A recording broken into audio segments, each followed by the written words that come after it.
Ted Cruz moving right into that space that he feels has been left wide open by the president. Matthew Continetti, editor-in-chief of the Washington Free Beacon. Matthew, good morning. Good to have you here.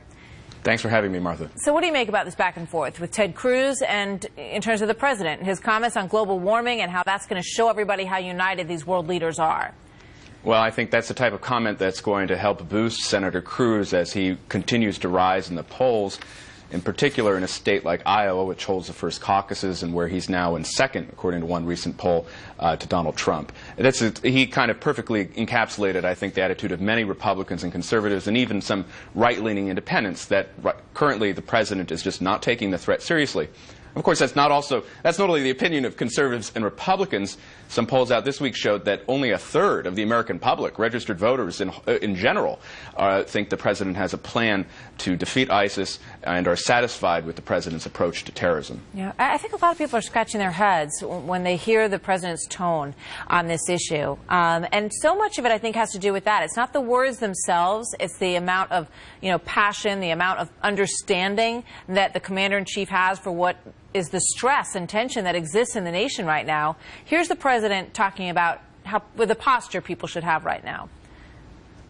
I understand that people worry that something similar could happen here.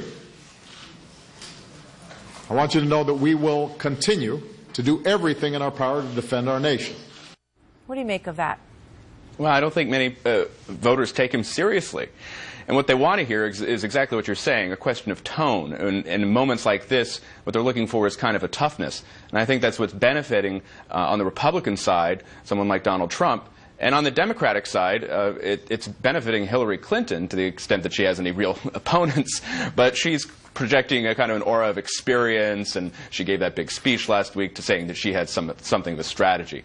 But I think many voters on the issue of terrorism in particular, at a frightening time like we're living in right now, have just basically written off President Obama. Yeah, well, there's no doubt that Hillary Clinton did strengthen her position a little bit with that speech that you just mentioned.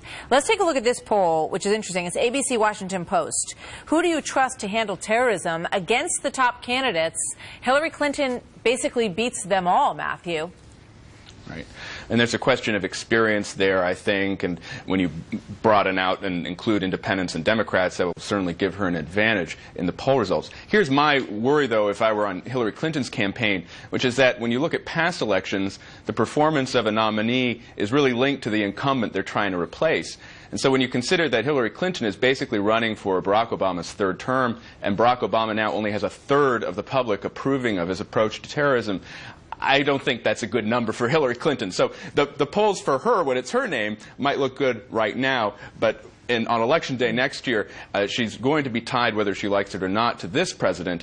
And if the issue is terrorism, I don't think that's going to be a boost to her campaign. Interesting. No doubt she's going to spend a lot of time trying to distance herself from that, and I think that process may have begun with this speech the other day. Matthew, thank you very much. Happy Thanksgiving.